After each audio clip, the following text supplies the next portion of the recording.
Nityanandam, good morning and thank you for tuning in.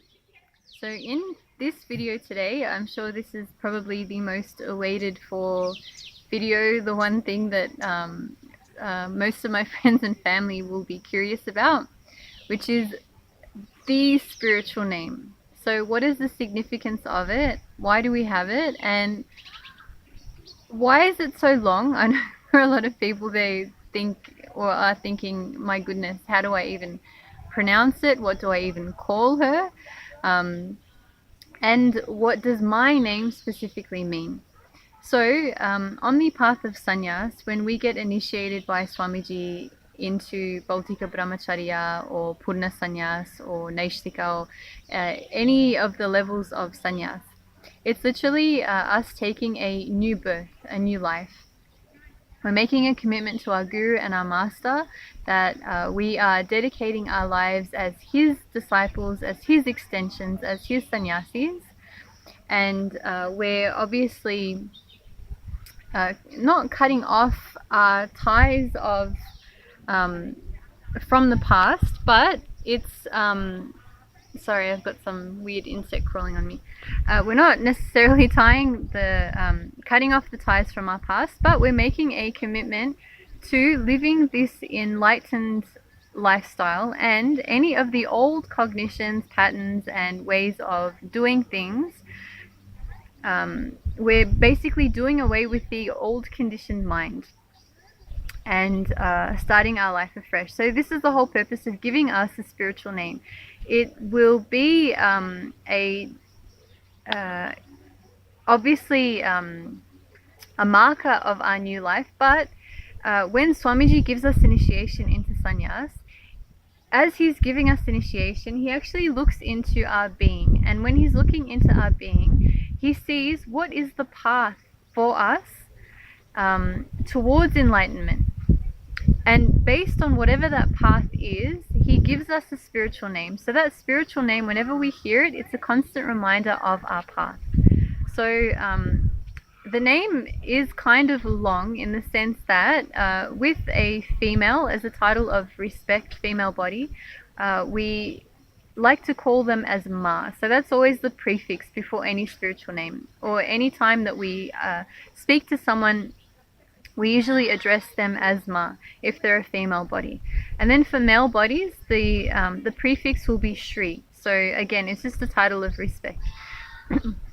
And then, see, Swamiji's name is Nityananda.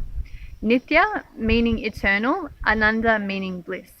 So because it's an initiation from our master and from our guru, we take on his name as a part of our own. So that's why you'll see at the beginning of any spiritual name, Nitya will always be there.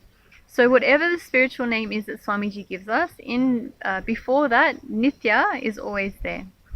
So, and then at the end will always be Ananda, which is bliss, so eternal bliss. And in between that will be the name that Swamiji has given us. So the name that Swamiji gifted me is Chidambara. So when you're obviously addressing me, it would be Ma Nitya Chidambarananda. And whenever Swamiji has called on me, he's always called me Chidambarananda. So what is Chidambara? What does Chidambara mean? So I'm actually blessed to have such a beautiful name. It's got a lot of depth to it. So Chidambaram is a beautiful temple, and not just a temple, but an actual city in South India. And within Chidambaram temple, this is where Nataraja, or the dancing form of Sadashiva, resides.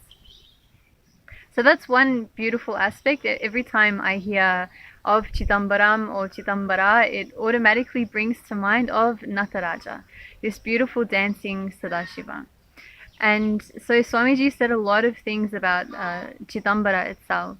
So Chidambara is the enlightened conscious space. It's the enlightened inner space that we all have. So everyone has a Chidambara in them. So in this enlightened space, there's no unconscious movement. There's no unconscious thoughts. There's no unconscious emotions. There's basically nothing unconscious happens in the space of Chidambara. Everything is a conscious space. Swamiji has also said that it is the space where consciousness resides. And he also shared that Chidambara was one of the names that he used on himself. It's one of his favorite names. He used it on himself when he was doing his wandering. So he used to wander around India as a part of his life as a sadhu.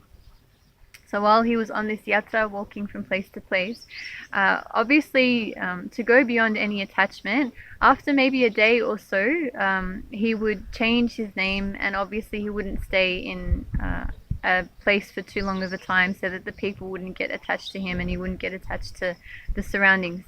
So this was one of the names that he used on himself.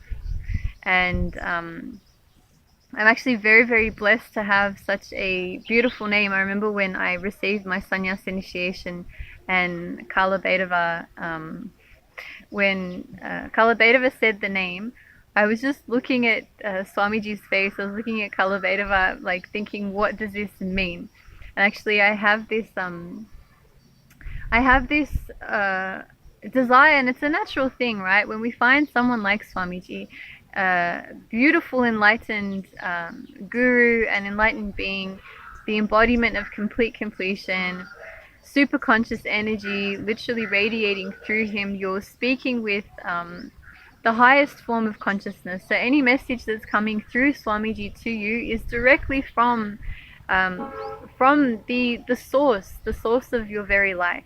So I always had this kind of a greediness to be around Swamiji, and I mean, obviously I'm here to spread his mission and share with the world all the ways that his teachings and Sanatana Hindu Dharma have helped me.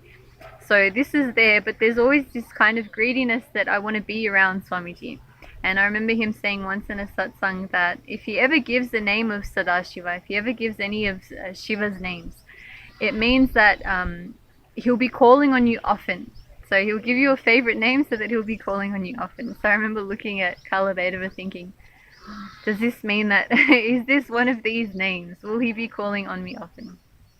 And I know that the journey that we have and the path that I have with Swamiji, I don't doubt it.